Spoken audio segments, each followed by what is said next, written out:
Dirán también de la palabra de Dios, y los mayores podemos buscar Apocalipsis, capítulo 12. Mientras bajan los niños, podéis buscar Apocalipsis, capítulo 12.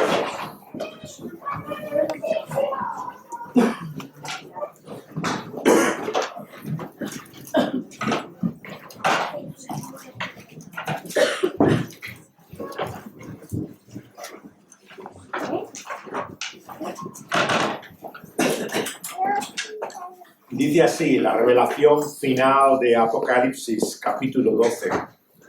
Apareció en el cielo una gran señal, una mujer vestida del sol, con la luna debajo de sus pies, y sobre su cabeza una corona de 12 estrellas. Y estando encinta, clamaba con dolores de parto en la angustia del alumbramiento. También apareció otra señal en el cielo. He aquí un gran dragón, escarlata, que tenía 7 cabezas y 10 cuernos, y en sus cabezas 7 diademas.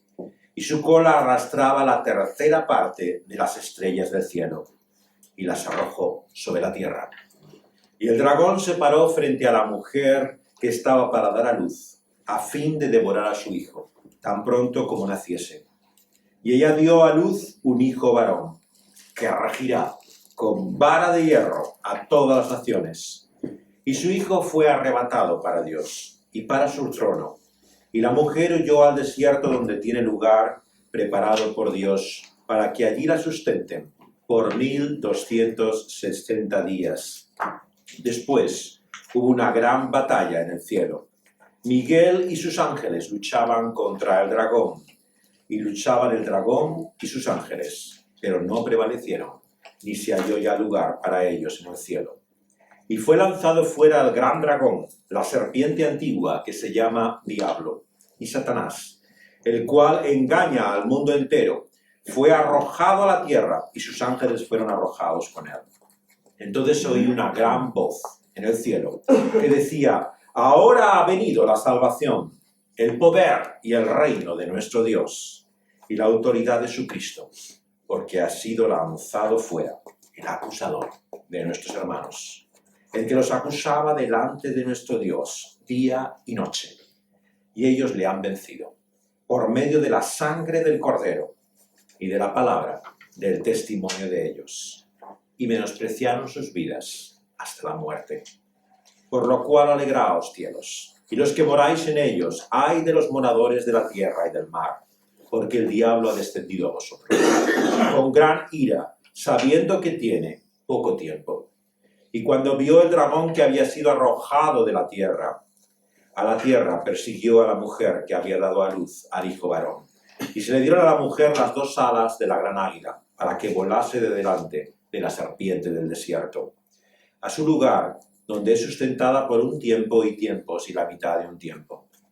Y la serpiente arrojó de su boca tras la mujer agua como un río, para que fuese arrastrada por el río. Pero la tierra ayudó a la mujer, pues la tierra abrió su boca y tragó el río que el dragón había echado de su boca. Entonces el dragón se llenó de ira contra la mujer, y se fue a hacer guerra contra el resto de la descendencia de ella, los que guardan los mandamientos de Dios y tienen el testimonio de Jesucristo. Vamos a pedirle a Dios que nos hable por esta su palabra. Vamos a pedirle discernimiento para entender esta su visión. Señor, venimos ante ti buscando la luz, la guía, la dirección que viene solamente de ti, sabiendo que este mundo está en tinieblas, pero la luz viene de ti. Y no hay otra fuerza, otro poder que pueda enfrentarse a la potestad de la oscuridad como el poder de tu luz. Por eso, Señor, sabemos que la oscuridad, Señor, no disipará las presentes tinieblas. Solamente la luz que viene de lo alto hará amanecer, Señor, el sol de justicia sobre toda tu creación en un nuevo cielo y una nueva tierra en los cuales more la justicia. Pero mientras tanto sufrimos, Señor, padecemos, vivimos la realidad del conflicto, la contradicción, la agonía, Señor, de lo que supone la injusticia en este mundo. Señor, venimos ante ti sabiendo que en ti y en tu palabra de verdad está también la verdadera justicia. Te lo pedimos en el nombre de tu Hijo amado, del Señor Jesucristo. Amén.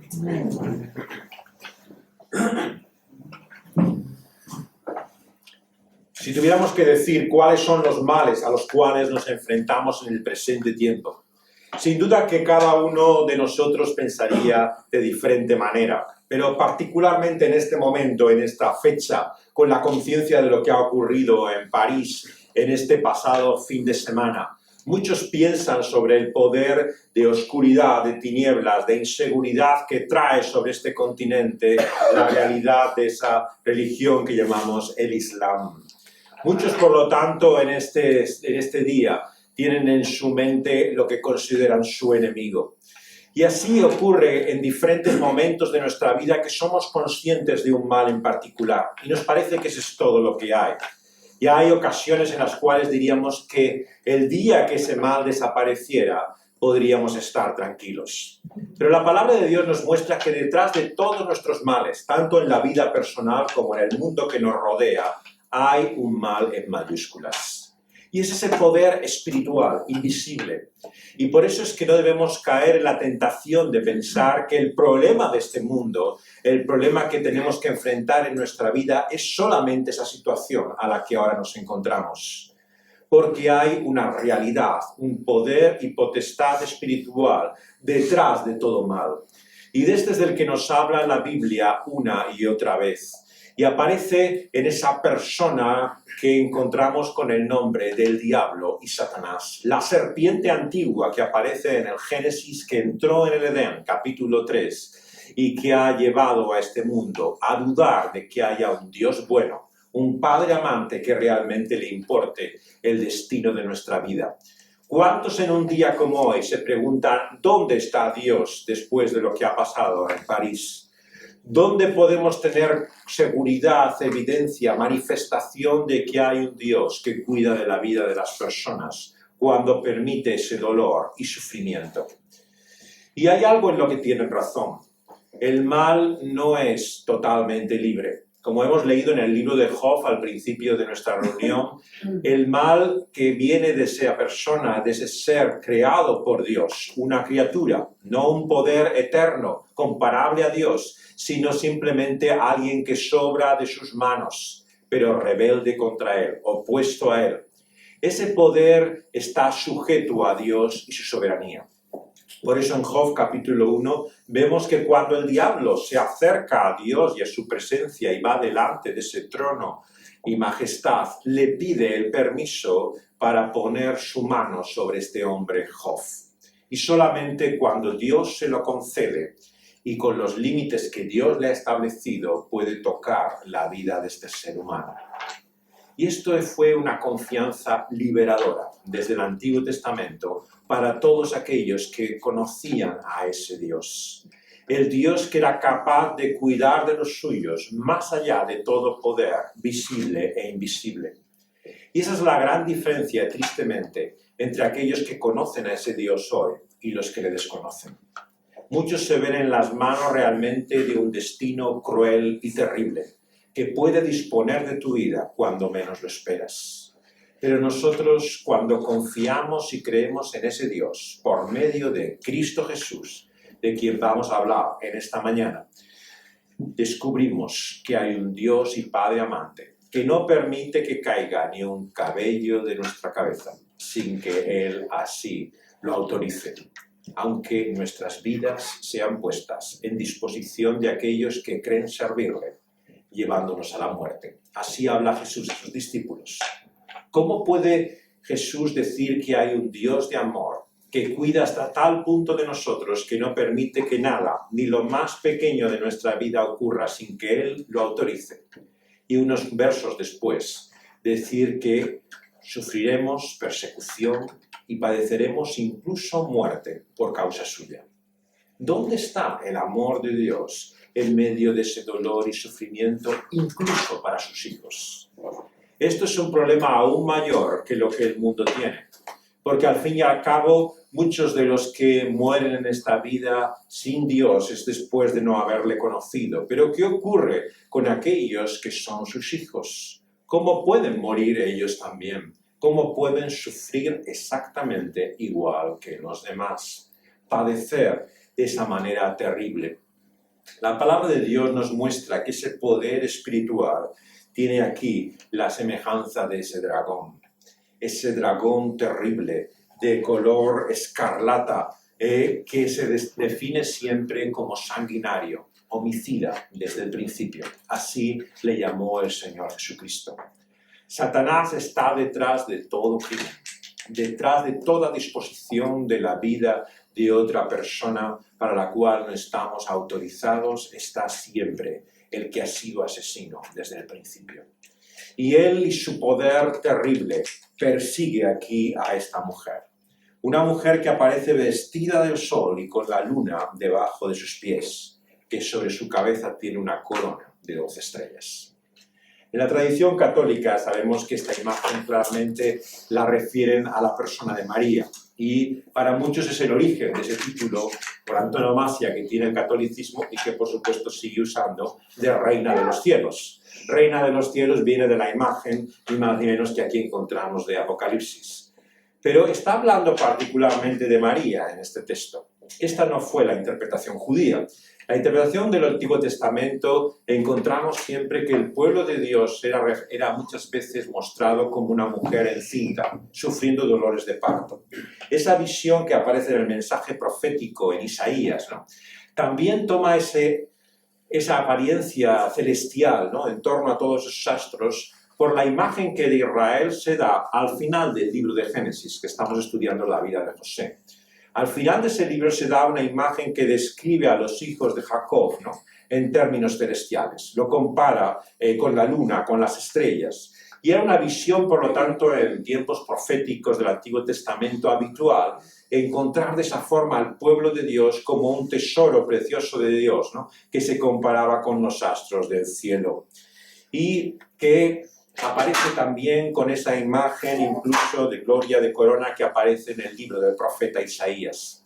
Los reformadores, por lo tanto, pensaron que la interpretación judía era la correcta cuando se refería a esta mujer. No porque efectivamente Cristo no fuera a nacer de una mujer, esa era la promesa de Génesis 3:15. De la simiente de la mujer, de su descendencia, vendría aquel que libraría al pueblo de Dios de todos sus males. Pero esa mujer, que en ese caso evidente es María, vemos que encarna en ese sentido simplemente lo que el pueblo de Dios se ha visto siempre como el origen de ese linaje, de esa línea que va a llevar al descendiente final. Por lo tanto, el cuadro que aquí encontramos no es de una persona en concreto, es más bien una imagen colectiva. Es así como tenemos que entender a esa mujer de la cual se confunde incluso el pueblo del Antiguo Testamento con el pueblo del Nuevo. Veis que hay una misma continuidad, una unidad también entre ambos pueblos.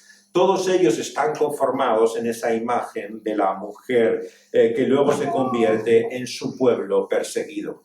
Y aquí el conflicto, por lo tanto, entre el diablo y el pueblo de Dios. Y lo que vemos es que esta figura diabólica, ¿no?, que arrastra, vemos sobre la tierra incluso la tercera parte de las estrellas del cielo, se muestra como tremendamente poderosa, terrible, como algo que lleva al temor y al miedo del pueblo de Dios. Pero la buena noticia, y ahí es en lo que estamos de acuerdo todos los creyentes, sea como sea que identifiquemos a esa mujer, es que la buena noticia viene por medio de su Hijo. Y es Él quien recibe el centro de la atención, es el cumplimiento de la promesa de Génesis 3:15, que nos habla de que vendría un hijo de mujer, alguien que nacería de ese linaje, familia y descendencia que narra todo el Antiguo Testamento y que habría de gobernar y reinar con justicia. De él se nos dice que ese hijo varón regirá con vara de hierro, versículo 5, a todas las naciones. Tendrá ese reino eterno que sea para siempre. El cristianismo, por lo tanto, basa su confianza en una persona, en el Hijo que había de venir y que cambiará todas las cosas. Y todo este libro de Apocalipsis trata de la victoria de su triunfo sobre todos los poderes del mal. Vemos que no es la Iglesia, el pueblo de Dios, el que vence a Satanás. Es Cristo Jesús el que trae el triunfo. Y eso es tan importante para entender no solamente esta porción de la Escritura, sino toda la Biblia. Todo el propósito de Dios está en entender que es Cristo quien gana. No somos nosotros ni aquellos que le representan, sino que es Él quien tiene el triunfo en sus manos. Y por lo tanto a quien pertenece todo reino, toda soberanía, toda la gloria por los siglos de los siglos. Él, Cristo Jesús. Lo que encontramos aquí es entonces la realidad de debilidad, de fragilidad, de vulnerabilidad que tiene el pueblo de Dios, entonces como ahora. La imagen de la mujer es una mujer que huye, que escapa hacia el desierto. El desierto es siempre el lugar de prueba. Lo sabéis que fue en la época del Éxodo, cuando fueron llevados de Egipto a aquella tierra prometida. Pero también fue la ocasión de protección y guardia sobrenatural de Dios, de su pueblo. Dios siempre en su propósito une ambas cosas. El tiempo de la prueba es también el tiempo en el cual que somos conscientes de su mano que nos guarda y nos protege en medio de la necesidad. Y así el pueblo de Dios anda sobre este desierto y camino de la vida hasta que el Hijo reciba todo trono, autoridad por todos los siglos. Este es, por lo tanto, un tiempo de prueba. Es, por utilizar la expresión de los protestantes franceses en el siglo XVII, la iglesia en el desierto. La iglesia en el desierto es la realidad que describe lo que estamos viviendo en el tiempo presente. No podemos esperar otra cosa.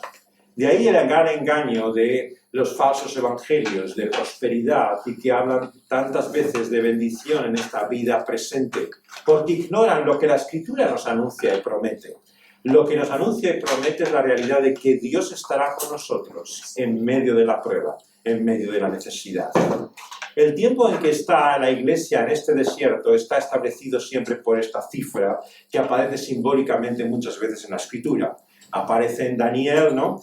Y también aparece, por ejemplo, Elías, en el tiempo en que está alimentado sobrenaturalmente. Corresponde a 3 años y medio, que aquí se establece por el número de días que padece en el desierto.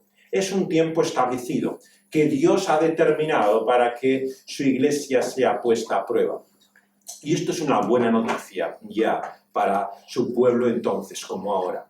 Porque quiere decir que nuestro sufrimiento, nuestro padecimiento tiene un tiempo, tiene un fin, pero llegará el día en que acabará. Es así como la Biblia nos describe el tema del dolor y el sufrimiento. Es una realidad, no lo podemos negar. No hagáis caso a los cristianos cuando quieren ignorar la realidad del problema del sufrimiento. El sufrimiento es un problema para nosotros, no lo podemos negar.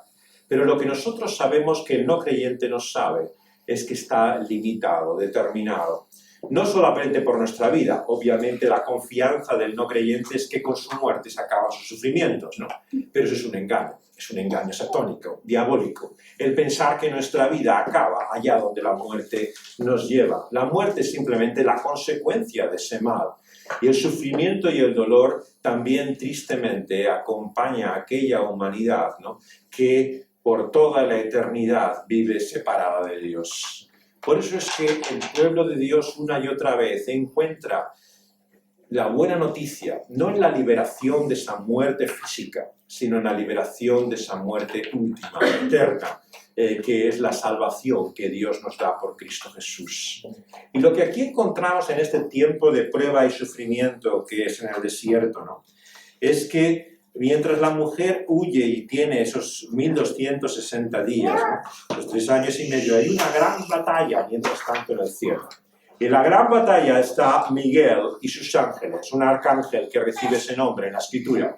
Pues esto es el origen también de otra doctrina equivocada, igual que la que ve a María como reino de los cielos. Los testigos de Jehová y otras sectas ven a Jesús como el arcángel Miguel. Él es la figura, digamos, que angélicamente lleva a cabo esa obra de salvación para la humanidad. Pero si os fijáis en el texto, en ningún momento se identifica ni a ese hijo con Miguel, ¿no? Ni se dice que sea en modo alguno la liberación de su pueblo por medio de ningún ángel o arcángel. Lo que se nos dice es que hay una lucha, que hay un conflicto en los cielos, y ese conflicto se da entre ángeles, criaturas que Dios ha hecho, que están luchando contra ese dragón y contra sus ángeles, que llamamos demonios. Normalmente distinguimos entre el diablo o el demonio, digamos, en singular, Satanás, y sus demonios, que son siervos, ángeles, otras criaturas también que le sirven y que están bajo su poder y potestad. Ese conflicto es el que aparece en Efesios capítulo 6, una lucha invisible que se da en la esfera de los cielos. Nos dice así que fue esa gran batalla en la que no prevalecieron ni se halló lugar para esos demonios en el cielo, sino que fue lanzado fuera el gran dragón, la serpiente antigua que se llama el diablo, es arrojado a la tierra desde el cielo y sus ángeles son arrojados con él. Esta imagen de la caída del cielo, del diablo, el propio Señor Jesús la utiliza en el Evangelio. Recordáis cómo dice Jesús a sus discípulos: y he visto caer a Satanás desde el cielo, como arrojado y expulsado a esta tierra. Esto nos muestra cómo en el Evangelio se da este conflicto final, se da realmente el desenlace. Y el Señor Jesús lo ve claramente, como Satanás está cayendo en picado, está hundido, está utilizando la imagen de Jesús siendo aplastado y realmente no va a poder sobrevivir. Esa imagen de victoria que Cristo Jesús trae es sin lugar a dudas la confianza con la cual sus discípulos comienzan también la misión y tarea que Dios les ha dado. Y se asombran del poder que tienen, de la potestad de ese evangelio que anuncian y comunican. Y cuando vuelven a Jesús, aquella gran comisión que había mandado Jesús a predicar el evangelio, se asombran de que aún los demonios, los espíritus se les sujetan. Pero ¿sabéis lo que Jesús les dijo? Maravillaos de algo mejor que eso, que vuestros nombres estén escritos en los cielos. Por lo tanto, una iglesia obsesionada por el poder espiritual, que considera que lo que más grandioso que tenemos en esta vida es que podamos tener poder o autoridad sobre espíritus malignos, realmente no ha descubierto la maravilla y la gloria del Evangelio. La gloria del Evangelio no es ninguna potestad espiritual. La gloria del Evangelio es que tú y yo podamos ser salvos por la sangre del Señor Jesucristo. Porque aquí vemos en este pasaje de qué manera solamente es posible recibir la victoria de Cristo Jesús. Y la primera nos dice claramente que es por medio de la sangre del Cordero, versículo 11. Nos dice que cuando había una gran voz desde el cielo que decía que ha venido la salvación, el poder, el reino de Dios, la autoridad de su Cristo, dice que ha sido lanzado fuera el acusador de los hermanos, el que los acusaba delante de Dios, de día y de noche, y ellos le han vencido por medio de la sangre del Cordero. Fijaos, por lo tanto, que la primera lección que nos da la palabra de Dios es que solamente hay posible una victoria y un triunfo de Cristo que sea así adquirido y recibido para nosotros por medio de la sangre de Cristo Jesús. Aquí apunta al papel que el diablo tiene en Zacarías. En Zacarías está Josué, ese sumo sacerdote vestido con ropas indignas. Y el diablo, Satanás, que no aparece tanto en el Antiguo Testamento como algunos creen, solamente aparece en Génesis 3, aparece en Job, ¿no? Y aparece también nuevamente aquí en Zacarías, pero no es habitual las descripciones del diablo en el Antiguo Testamento. Pero vemos que al final del Antiguo Testamento está esta visión de Zacarías.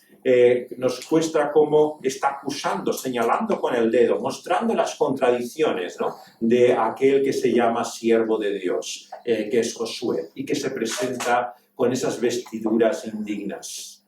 Y está delante de Dios y delante de su propia vergüenza. Y el Señor le otorga una nueva vestidura, una ropa conforme a la justicia que él tiene de Dios. Esta imagen poderosa de Zacarías es la que aquí invoca una y otra vez la Escritura. La realidad es que el diablo acusa una y otra vez nuestra vida de incongruencias. Seamos sinceros y honestos. El problema que tiene Dios en este mundo muchas veces somos nosotros, sus representantes, que tristemente una y otra vez le llevamos a vergüenza a su propia causa. ¿Cuántos hay, incluso en un día como hoy, que tan conscientes de ese terrible dolor y angustia, lo único que hablan son palabras de odio y de deseo de venganza frente a aquellos que son sus enemigos? Qué diferente es el Señor Jesucristo, colgado de aquella cruz, diciendo que oraba y rogaba por aquellos que traían como enemigos suyos tal muerte sobre él. Así le enseñó a sus discípulos en el Sermón del Monte. No oréis y pidáis y os preocupéis y améis solamente a los que son como vosotros, que son vuestros hermanos. El que me sigue, el que es realmente discípulo del Señor Jesucristo, por quien ora, es por sus enemigos, por los que están en contra suya. ¿Cuántos cristianos e iglesias hoy se acuerdan de nuestros enemigos? Para odiarles, eso sí, pero desde luego no para buscar la salvación de ellos. Por lo tanto, la solución a tragedias como esta no está en un mayor odio al Islam, no está en aborrecer a estas personas y su religión, está en mostrar el amor que Cristo Jesús ha mostrado por nosotros, en mostrar el amor que nos llama a tener por nuestros enemigos y orar por ellos. Qué diferente es el Evangelio de Cristo a cualquier otra religión. La religión tantas veces trae odio, intolerancia. La religión lleva al fanatismo y lleva, como hemos visto, hasta el crimen y a injusticias tremendas. Pero el Señor Jesucristo no lo podemos confundir con ninguna religión, falsa o que parezca verdadera. Él es distinto a tantos religiosos, porque nos muestra la realidad de quién es, Dios mismo, aquel que viene a triunfar sobre el mal. ¿Y cómo lo hace? Derramando su propia sangre.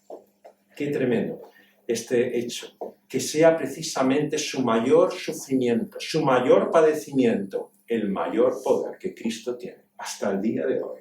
Por toda la eternidad, la sangre de Cristo Jesús será reconocida. Y esto es algo que te deja perplejo, asombrado. Cómo el Señor Jesucristo, su sacrificio, su cruz, su muerte, es el poder que vence a la potestad de las tinieblas y del mal. Ha sido precisamente porque Él padeció en el Calvario que ha triunfado y vencido sobre todos nuestros enemigos. Y eso te muestra de qué manera tan distinta obra Dios en este mundo. No por las manifestaciones de poder y de fuerza que la humanidad puede hacer por medio de su brazo fuerte, por medio de las armas o de su violencia, sino que Dios muestra su poder en la debilidad, en el sacrificio, en la muerte misma. Y es por eso que la sangre de los mártires habla más fuerte que el poder de todos aquellos que han luchado contra las fuerzas de maldad a lo largo de la historia. Porque finalmente es en esa sangre de Cristo Jesús que está nuestra única paz y seguridad. Acabamos de recordar una vez más el aniversario de la Reforma, esta figura que es Martín Lutero. Lutero es uno de los reformadores que más habla del diablo. Él tenía una gran conciencia de ese poder espiritual. Hizo himnos como el que hemos cantado, ¿no? Que está lleno de referencias, ¿no? Al diablo, a Satanás. Prácticamente parece que veía demonios sobre cada tejado en torno suyo, ¿no? Cuando iba camino de la dieta de Worms. Era un hombre muy consciente del poder del mal. Es famoso el famoso episodio, ¿no? En su estudio cuando estaba escribiendo y tiene la tentación diabólica y echa el tintero de tinta, ¿no? sobre el diablo. Pero Lutero, como tantos hombres de Dios, fue un hombre que encontró la paz por medio de Cristo Jesús. Él encontró que el que está unido a Cristo Jesús no hay ninguna condenación para él. Y por eso vio al diablo vencido, derrotado. Y toda la teología de Lutero es la teología del triunfo de la cruz. De cómo Dios crucificado tiene la última palabra y vence sobre todos nuestros enemigos. Y es así como los creyentes tenemos que ver al diablo hoy. No como un gran poder a temer, alguien que produzca una paranoia y esa sensación de inseguridad que tantas veces vivieron, sino como alguien vencido. Y vencido por la sangre del Cordero. Por lo tanto, cuando pensamos cómo estoy yo delante de Dios, con mis pecados, con toda la miseria todavía que acarreo, con la vergüenza de las cosas que hago y digo y pienso, ¿dónde está mi seguridad? por la bendita sangre del Señor Jesucristo. No hay otro poder, no hay otra realidad capaz de vencer las acusaciones del maligno. Un día estaremos delante de la presencia de Dios en su juicio. Dios considerará todas nuestras obras y el diablo señalará con su dedo y diciendo, y esta, dice ser un siervo tuyo. Mira tu propia vida. ¿Quién pretendes tú ser? ¿A quién quieres engañar? Por la sangre de Cristo Jesús, que cubre todo pecado, podemos tener la seguridad de que no habrá condenación para nosotros en ese día y en el momento presente. Por lo tanto, tenemos que ver nuestra vida, sí, con la realidad de nuestro pecado, pero también cubiertos por la sangre de Cristo Jesús, que es la poderosa fuerza que atrae la victoria sobre el poder del mal. Pero hay una segunda cosa, ¿verdad? Dice el versículo 11. La victoria de ellos también viene por la palabra del testimonio que hay en ellos.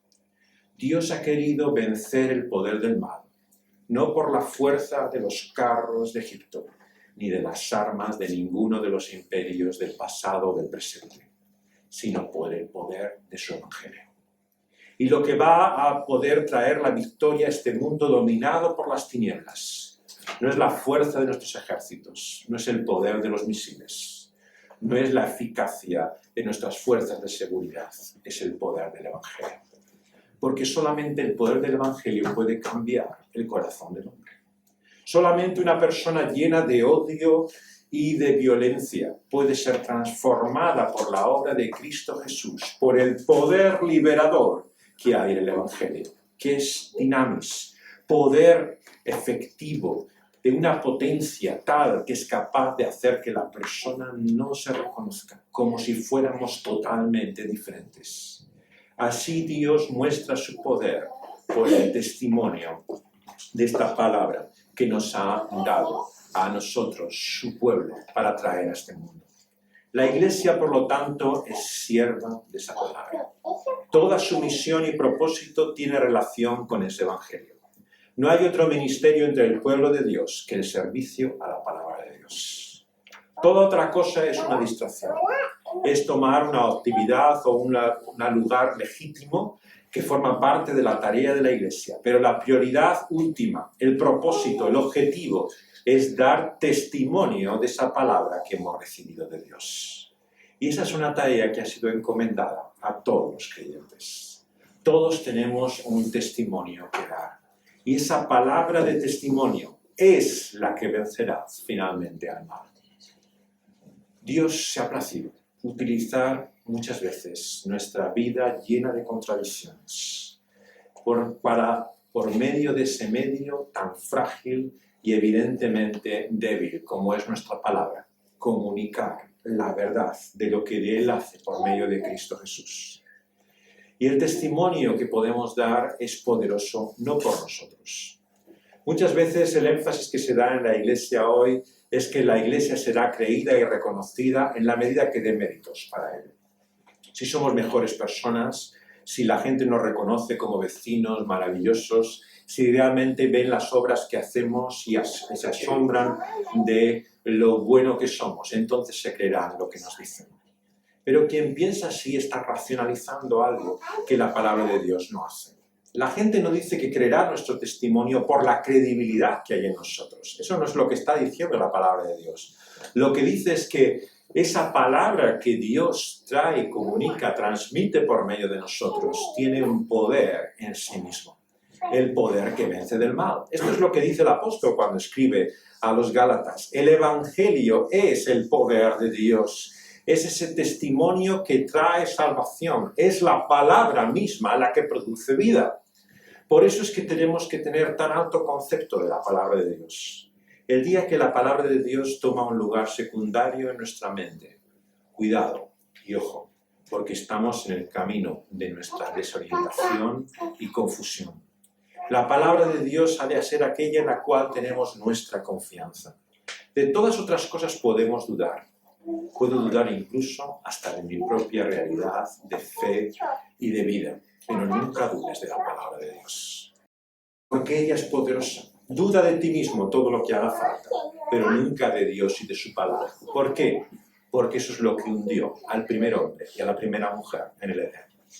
Desde el principio hasta hoy, cada vez que nosotros escuchamos la palabra de Satanás que dice, ah, sí, Dios os ha dicho esto, pues por algo lo dirá.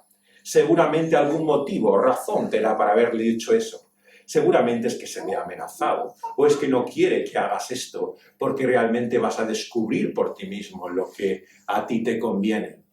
Esa sospecha, esa desconfianza continua es la obra del maligno, en la conciencia y el corazón de cada uno de nosotros.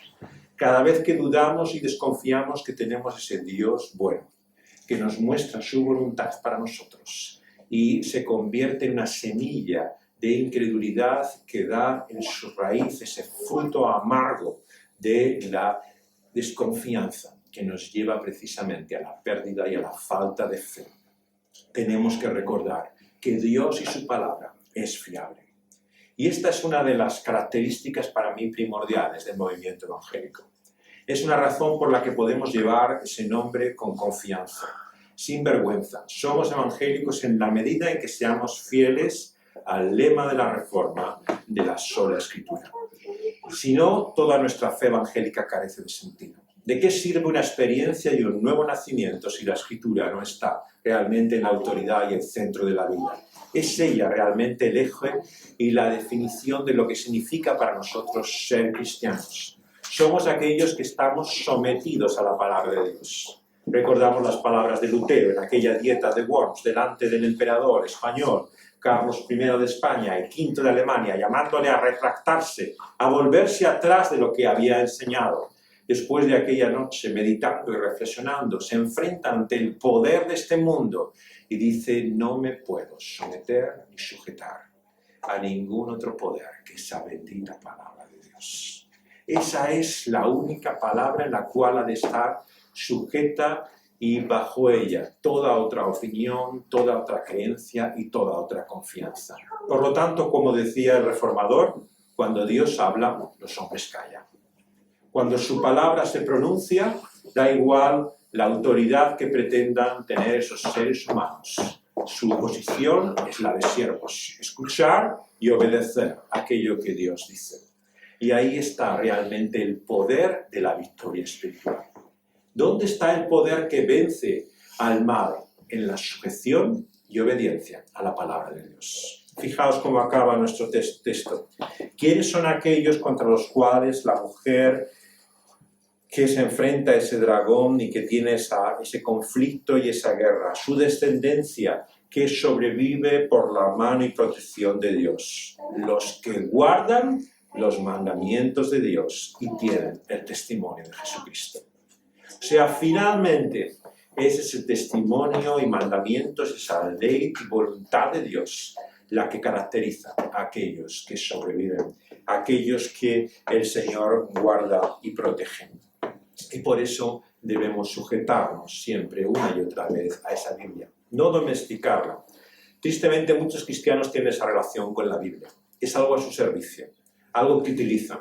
¿Cuántos no la tienen como un libro de cabecera simplemente porque les gusta leer ciertos textos, versículos que les traen consuelo, que les animan en momentos, pero realmente no tienen otro contacto más con la Biblia?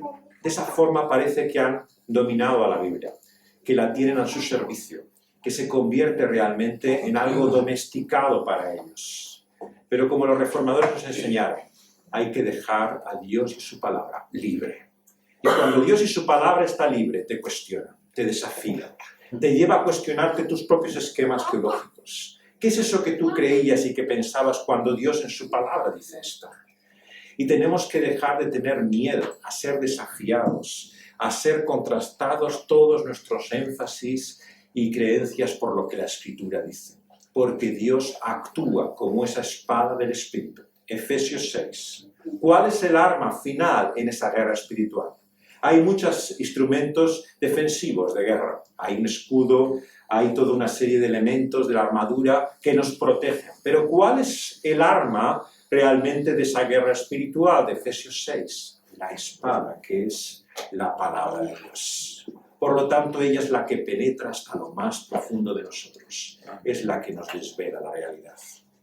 Por último, hay otra cosa más que nos muestra la palabra de Dios, que nos lleva a esa victoria.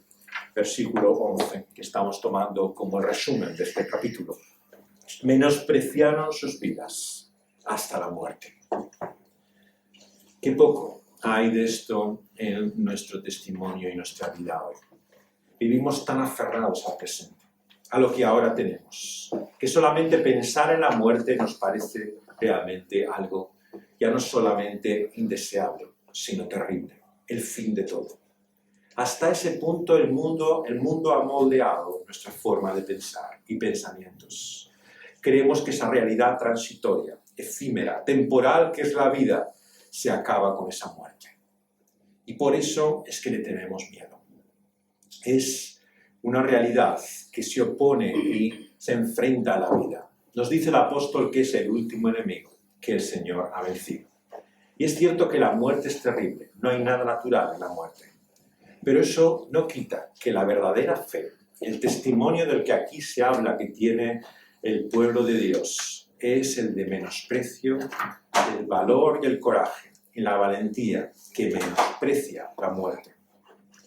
Ese es el modelo que aquí nos presenta la palabra de Dios, el de aquel que piensa que no hay nada ni nadie realmente que pueda obstaculizar e impedir la obra que Dios está haciendo por medio de su palabra acerca del Cristo que ha vencido con su sangre en la cruz del Calvario. Whitefield era este gran predicador que en los avivamientos del siglo XVIII recorría con caballos toda Inglaterra y estuvo incluso en las colonias americanas predicando este evangelio, este anuncio que trajo ese despertar, avivamiento espiritual. Y de Whitefield también se da esa famosa frase, ¿no? Por la cual decía: y no temes en el camino que te va a venir cualquier bandido, que va a ocurrir algún accidente y vas a poder finalmente ver frustrada toda tu misión, todo tu trabajo. Estás haciendo todo esto sin tener en cuenta realmente las medidas que tienes que tener de precaución, de seguridad. Y Whitefield tuvo esa famosa frase de confesión de fe, que dijo: mi vida es indestructible, hasta que el Señor quiera. En el momento y en el día que Dios haya determinado, seguiré llevando a cabo la obra que Dios me dará. Así veía Whitefield la muerte. La muerte es el momento, la hora, la ocasión que Dios ha establecido. Y Él sabe cuál es. Y esa será. No será por accidente. No será por azar o casualidad que has tenido precisamente en ese día que morirte. Será el momento que Dios ha establecido. Y por eso es que el verdadero siervo de Dios vive realmente como si viviera para siempre. En ese sentido, no teme a la muerte porque reconoce que finalmente morir con Cristo, dice el apóstol escribiendo a los filipenses, es ganancia, porque es vivir con Él, que es siempre mucho mejor. Por lo tanto, la muerte no es algo que debamos temer y tener miedo. Todos los siervos de Dios se han enfrentado ante esa realidad, el peligro de su muerte. No solamente muchos murieron en las llamas de la Inquisición, en la persecución que había, sino en la misión cristiana, que una y otra vez se ha enfrentado a esa realidad de la muerte. Pero en ese menosprecio de la muerte se muestra la verdadera fe, en el valor de vivir. Porque, queridos amigos, queridos hermanos, ¿qué es más difícil? ¿Qué es más duro? ¿Morir o vivir? Lo que realmente muchas veces nos cuesta, lo que es el gran desafío que tenemos, es el valor para vivir cada día. ¿Cuántos hay que lo que desean es morirse? En su depresión, en su autocompasión, están cansados de la vida, llenos de ese hastío vital, como muchas veces lo podemos llegar a estar nosotros también. Y nos parece realmente que la muerte es algo deseable. Pero no es eso de lo que está hablando aquí la palabra de Dios, de desear o anhelar la muerte. De lo que habla es de menospreciarla, de no tenerla en cuenta, de tener el valor de vivir, la valentía, el coraje de la vida. Y es por eso que no hay mayor fuerza de fe que el levantarse cada mañana y enfrentarse a un nuevo día, con el valor que Dios nos da por medio de la fe en Cristo Jesús. Sin temor, sin menospreciar la muerte o cualquier otra amenaza que haya sobre nosotros. Por eso nuestro texto acaba con esta visión gloriosa, ¿no? Alegraos, cielos, que moráis en ellos, también moradores de la tierra y del mar, porque el diablo ha descendido a vosotros con gran ira. Y cuando vio el dragón que había sido arrojado a la tierra, persiguió a la mujer que había dado a luz. Y se le dieron a la mujer 2 alas de gran águila, para que volara delante de la serpiente, a su lugar donde sustentaba por un tiempo y tiempos la mitad de un tiempo. Otra vez esa medida simbólica. Y la serpiente arrojó de su boca tras la mujer agua como un río para ser arrastrada. Pero la tierra le ayudó a la mujer, y la tierra abrió su boca y tragó el río que el dragón había echado de su boca. Y el dragón se llenó de ira contra la mujer y se fue a hacer guerra contra el resto de la descendencia. Lo que queda en el cuadro final es la rabia de Satanás. Son los coletazos de esa serpiente, que la cabeza ha sido aplastada, ha sido pisoteada, todavía se mueve, pero son precisamente sus últimos estertores. Lo que tiene es la muerte anunciada. Y eso es lo que explica el mal en este mundo. Lo que produce matanzas, lo que produce sufrimiento y la tragedia que el pecado produce en este mundo es sin lugar a duda el ser humano. Pero hay también un poder espiritual detrás de todo ese mal, que está dando sus últimos estertores, sus últimos movimientos, porque tiene los días contados. Y por eso tenemos que ver al futuro con esperanza, porque no es el anuncio de un mayor poder o imperio del mal, sino el anuncio de su fin. Lo que nos dice precisamente es que está agonizando, está acabando su poder en este mundo. Ya no tiene nada más que hacer. Y este es el gran mensaje finalmente que nos deja aquí la palabra de Dios. Y no estamos solos en esa prueba y sufrimiento.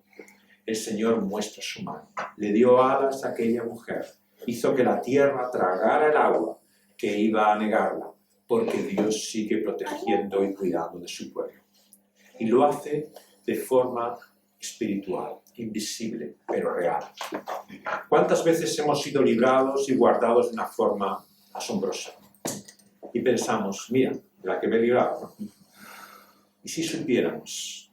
¿Y si viéramos? Si fuéramos capaces de descubrir lo que espiritualmente ha ocurrido en ese momento, veríamos el poder espiritual que nos guarda y nos protege. El Señor tiene ángeles en su servicio. Y algunos necesitan muchos, porque ponen su vida muy en peligro. Pero Dios una y otra vez guarda a su pueblo y a sus siervos una y otra vez. Y lo hace realmente. Lo hace auténticamente, pero de forma invisible, espiritualmente. No lo vemos. Y Dios da también la salida en medio de la prueba. Cuando menos parece que podemos salir adelante, el Señor trae el alivio. Por eso Santiago tiene esas tremendas palabras, ¿no? Resistid al diablo, que él huirá de vosotros. Nos habla de cómo hay esa victoria y triunfo anunciado sobre el maligno, por el cual él no prevalecerá. Dice Santiago también que aunque seamos tentados, el Señor nos dará la salida. Habrá finalmente esa esperanza que tenemos en Cristo Jesús. Y esa viene también cuando guardamos el testimonio de Cristo Jesús. En esta vida y como creyentes muchas veces hablamos de dar testimonio. ¿Pero qué queremos decir cuando decimos que damos testimonio? Generalmente en nuestra cultura evangélica dar testimonio es hablar del cambio, de la conversión, de la experiencia que yo he tenido, ¿no? Entonces cuando tú das testimonio es cuando dices, bueno, yo estaba perdido, no tenía rumbo en la vida, estaba triste y sin sentido y el Señor me ha dado alegría y me ha dado paz. Pero es este el testimonio del Nuevo Testamento. El testimonio como se utiliza en el Nuevo Testamento se refiere siempre al Señor Jesucristo. Cuando la Iglesia, cuando el pueblo de Dios, cuando sus siervos y apóstoles dan testimonio, de quien hablan es de Cristo Jesús. Y ahí está finalmente la fuerza y el poder del testimonio. No porque tan grande sea el cambio que haya en mi vida, no porque yo experimente y sienta a Dios de esa forma tan poderosa, tú me tienes que creer. Queridos amigos y hermanos, hay días en que uno parece que está muy bien y que realmente está lleno de Dios. Y llega el día siguiente y uno se siente muy mal. Siente la distancia, la lejanía de Dios. Pero lo que tú eres de lo que tu vida es a los ojos de Dios, no es como tú te sientes, es lo que Cristo Jesús es para ti. Y eso es lo que tenemos que llevarnos de aquí, en nuestra mente y en nuestro corazón. Mañana no eres como tú te sientes, mañana tú eres según la confianza y fe que tengas en Cristo Jesús. Él es quien nos libra de todo pecado. Su evangelio es el que vence al mal y el que finalmente nos da vida y vida eterna. Vamos a pedírselo así, Señor, vamos a hablar. Señor, venimos ante ti conscientes, Señor, de que estamos en medio de un conflicto, de una lucha. ¿Cuántas veces tu palabra describe así nuestra vida como una guerra? Señor, por eso sabemos que en esta batalla de la fe hay muchos, Señor, que caen. Hay muchos que, Señor, sufren las heridas. Hay muchos, Señor, que padecen el fragor de esta batalla. Por eso, Señor, venimos ante ti en este inmenso hospital que es tu iglesia, buscando ser sanados, restaurados, curados de nuestras heridas.